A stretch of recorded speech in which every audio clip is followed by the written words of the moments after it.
Reuters.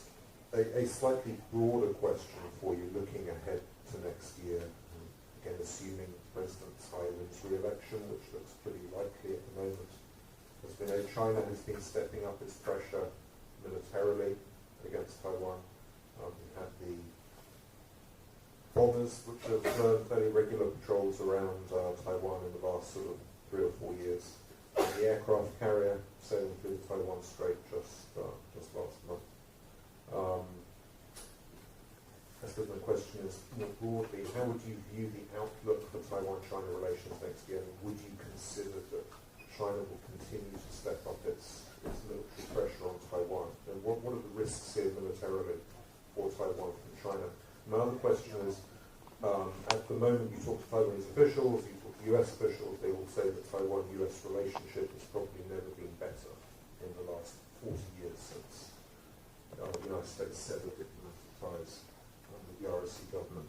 But you also hear some concerns that perhaps the administration, whether it's the current administration or some future administration, might just simply use Taiwan as a bargaining chip to reach some kind of grand deal with China, whether it's over trade or something, or whatever. Do you think this is a genuine concern, or is this basically just hype that's being cooked up? Obviously, Taiwan enjoys bipartisan support, very strong bipartisan support in Washington at the moment.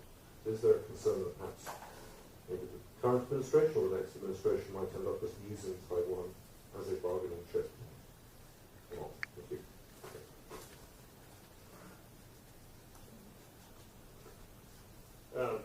Thanks for the questions. So on your first, I think over the medium to long term, depending on how one defines that, I think the outlook for cross-strait relations is pretty negative, regardless of what political party is in power. I think that there are trends in both the PRC and here in Taiwan, which make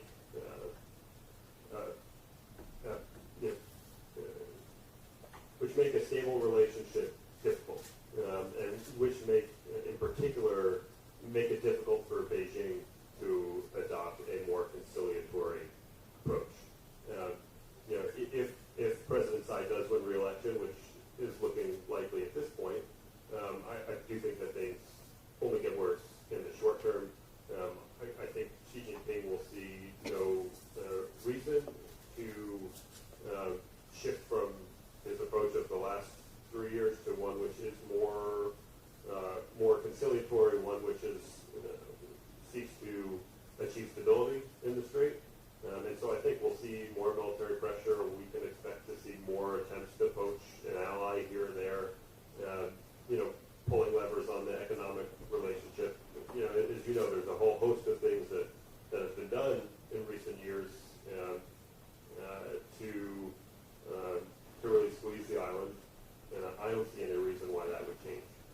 On your second question, so this question of whether Taiwan, the bargaining chip, has been a concern since President Trump was elected. I would say a couple of things.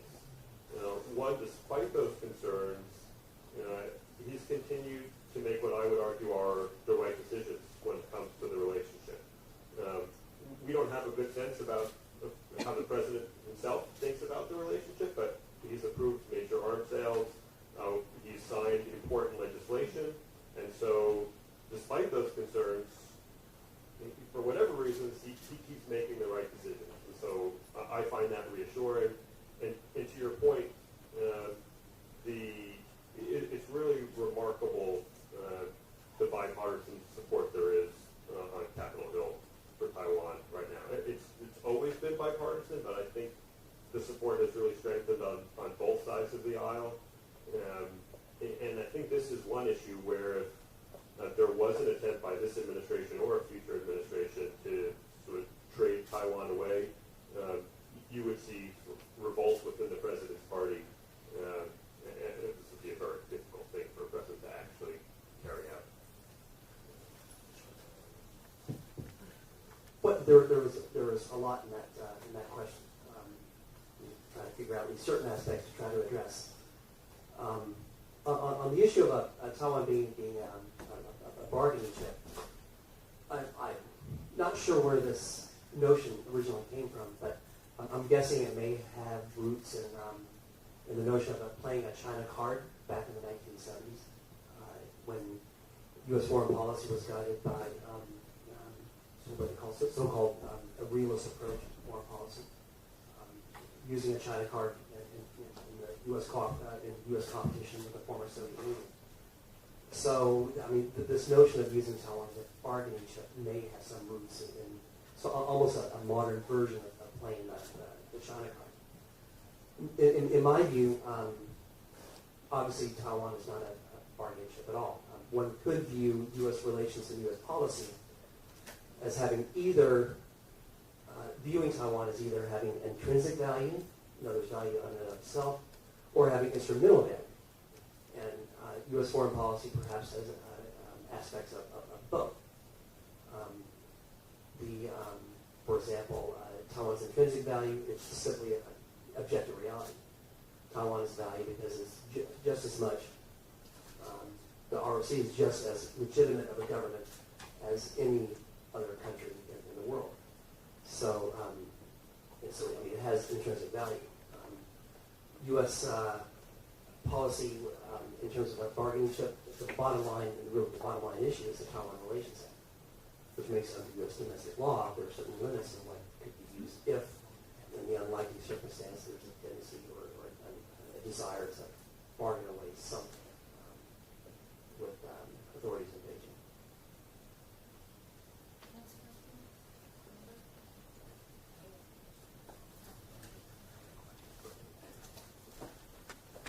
Hi, I'm Amber Wang with AFP.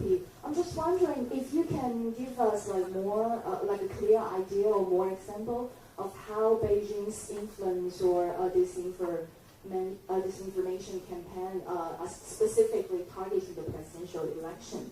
And as you just said, it looks likely that President Tsai will get re-elected. Does that mean those efforts are not very effective? Thank you.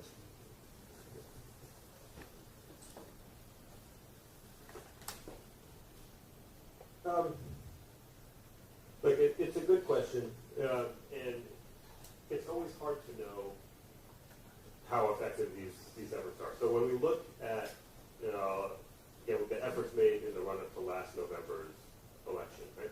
If we all know what the outcome of that election was, it's very hard to conclude that any of China's efforts had a decisive impact on electoral outcomes. That's not a question that I can answer. Do we think that they must have swayed some voters? Yes, I think so. But numbers-wise, I couldn't tell you. So whether a Tsai Ing-wen re-election means that Chinese efforts in leading into 2020 fail, that's a very complicated question because it's possible that Chinese efforts were effective, but Han Kuo-yu was not a good candidate. It's possible that those efforts failed because they were not effective this time around. There's obviously the economy plays a role. The fact that the U.S.-Taiwan relationship is strong, I would imagine, plays some role. So there's the Chinese political worker is just one of many factors that go into determining electoral outcomes, and how we weight them is it's a question to which I don't have an answer. If I can just one very quick comment on that. I don't have a definitive answer, but I would ask a question in response to your questions. What have authorities in Beijing done in terms of influence operations? What have they done to influence outcomes in elections throughout history? 1996, missile exercise. Was that an effort to be able to influence the presidential election then? I would say probably. Were there activities undertaken in 2000, 2004, 2008, 2012, 2016?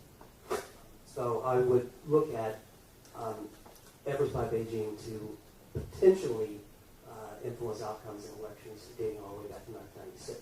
Yeah, if you do research, you may find that there actually is no evidence at all, at least in the election in 2000 and 2004, 2008. But before judging conclusions, they could have an interest in shaping an outcome of an election. May want to look at some precedents that may have been established earlier on.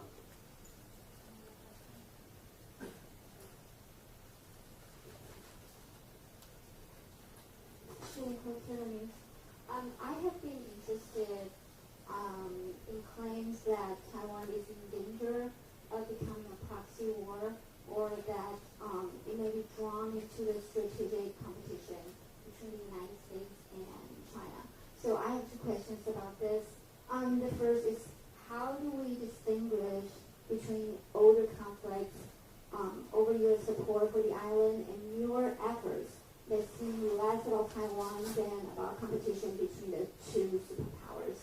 And the second question is, do you see any sign of this proxy war or strategic competition in the current election? Thank you.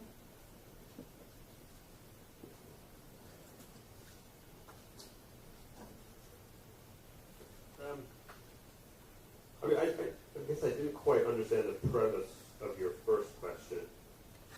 But what I would say is this. So I don't think the strategic competition is actually new. I think the PRC has been competing with the United States for years. I think that the United States was engaged in that competition without realizing it for many years. And I think Taiwan has essentially always played a role. There's a contest of values and ideology, and so Taiwan is obviously important for that reason, right? Especially since 1996 and the transition to full democracy. Chinese and American security interests are in competition with one another, and geographically Taiwan plays an important role. So I don't see Taiwan as being any more or less important when it comes to U.S. foreign policy and U.S. interests in Asia than it's previously been, though perhaps it's getting more attention from certain American actors who have sort of come around to this way of thinking about the U.S.-China relationship. I would offer another perspective, and that's that there is a competition. I think the competition is broader. I think the competition has roots in history. It's a competition between universal values, competition of ideals, democracy versus authoritarian or autocratic systems. And this goes back through history, rooted in fundamental philosophies. I would say that right now, according to organizations like the Freedom House and some of their reporting, democracy around the world is diminishing. It's backsliding. Is there a connection between, for example, the way the United States deals with both sides of the Taiwan Strait that have an effect? For example, the United States one-China policy could be interpreted or viewed as zero-sum in nature. You can only have normal relations with one side or the other. Ever since 1979, we have extended legitimacy to the Chinese Communist Party, to an authoritarian regime, withheld legitimacy from an authoritarian state that emerged into a vibrant democracy. So in this sort of zero-sum context, we extend legitimacy to an autocratic form of government and withhold legitimacy from the democracy. Does this have an effect on other countries around the world who are weighing, trying to decide what direction they want to go? I would argue it may. It's just a proposition to be considered.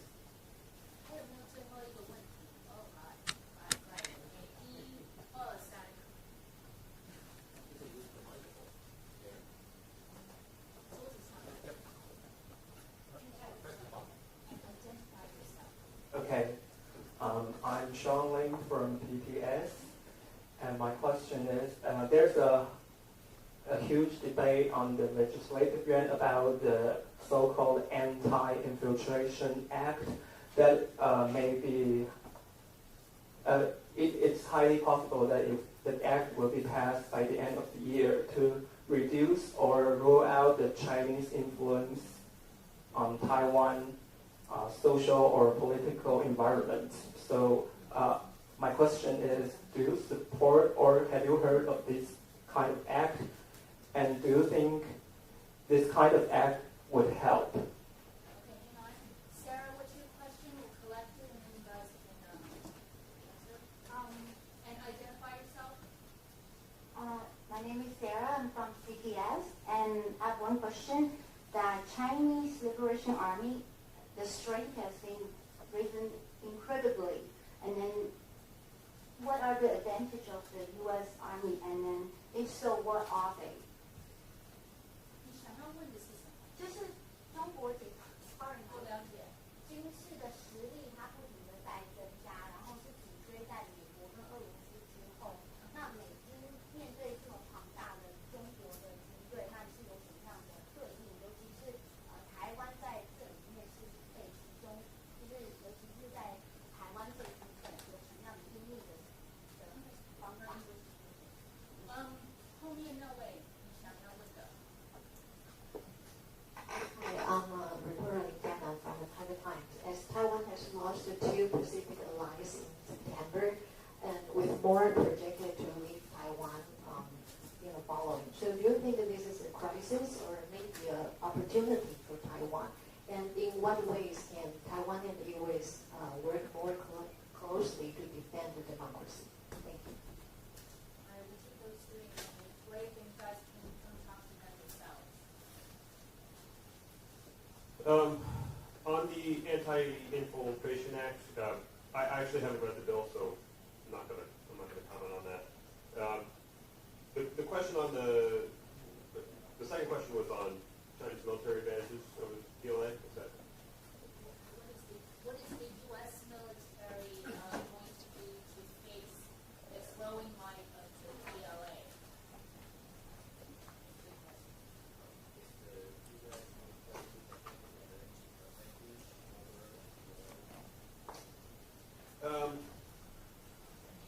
So a very brief answer to a very big question.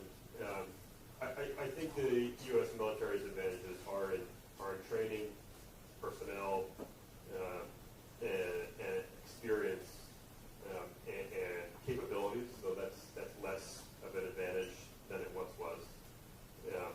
I'll leave it at that for now, but we can talk more after if you'd like.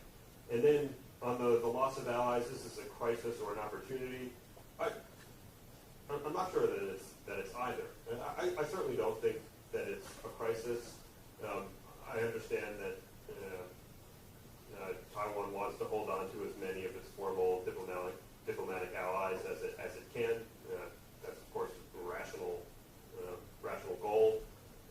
But loss of allies, which are small countries, small economies without much global influence, I think is not as important as ensuring that your relationships, informal relationships with the United States and the EU in particular, but also countries like Australia and India, these are countries that have large economies for the most part, who have significant global influence, and as long as they remain friends and partners, I don't worry too much about Taiwan's loss of formal diplomatic allies. These are good questions. On the anti-interference, the what? Oh, anti-infiltration. Okay. For some reason I heard interference. I was going to say that if I was to comment on domestic legislation, I would be countering the principle of not interfering in Taiwan domestic politics. Rather, that's a domestic affair that handled by Taiwan people, be handled by Taiwan people best. On the military threat, of course, threat consists of both capabilities and intention. No question that the PLA is increasing its capabilities with regard to using force, not just against Taiwan, but in other, all around the periphery of China. I would refer back to the Taiwan Relations Act. There are two security-related provisions in the Taiwan Relations Act. One of them is it's in the that of course was passed in 1979, and one of the security-related provisions is it's in the interest of the United States to maintain the capacity to resist use of force and other forms of coercion. So one could argue that there is actually a sort of legislative guidance of the United, for the executive branch in the United States to maintain the capacity or be prepared to be able to respond to use of force. I would also note that military use of force is an instrument that supports a broader political cause. And in my view, just a personal opinion, the goal of the Chinese Communist Party, again, is to implement its view with regard to its one China principle or one country, two systems. It's a political problem with a strong military component. I would also offer, when you think about possible use of force, to include a full-scale amphibious invasion, that certainly is possible. I would say unlikely. However, what cost would be imposed upon invading PLA forces should they try to make that unfortunate move, very unfortunate move, to be able to use force against Taiwan? And the costs are not just in terms of manpower, not just in terms of economic, but what risks would the Chinese Communist Party have in terms of its own ability to be able to maintain a monopoly on political power in China, particularly if they gambled and they lost. The final question on diplomatic allies. I guess that just as an American, I don't quite understand why we are sort of focused, members of the United States, trying to influence other countries in terms of their own policies. When it's our own, I think we should be much more focused on our own policy and our own shortcomings. It's kind of hard to tell El Salvador, kind of hard to tell Kiribati or others that they should maintain diplomatic relations with Taiwan when we ourselves still are hesitant to move toward a more normal, stable, and constructive relationship with the ROC or Taiwan.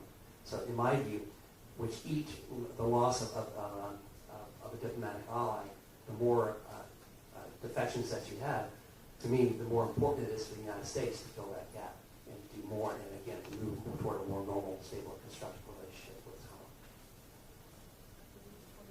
So, 我们的所长还有 Mark and Mike， 他们还会在 just so you know.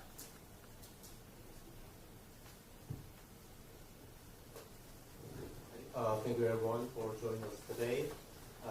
So our press conference is going to be over here, and if you have further questions, you can come to talk with Mark and Mike, and also if you have any questions regarding the yearly report of our institute, we're here to answer your question. Thank you.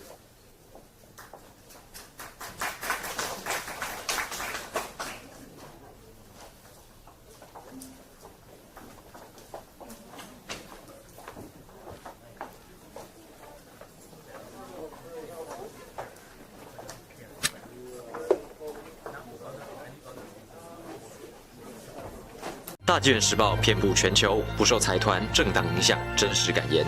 不管是想了解国际局势、两岸议题，或者想要寓教于乐、丰富人生，您需要的都在大纪元时报。订报专线0800566688。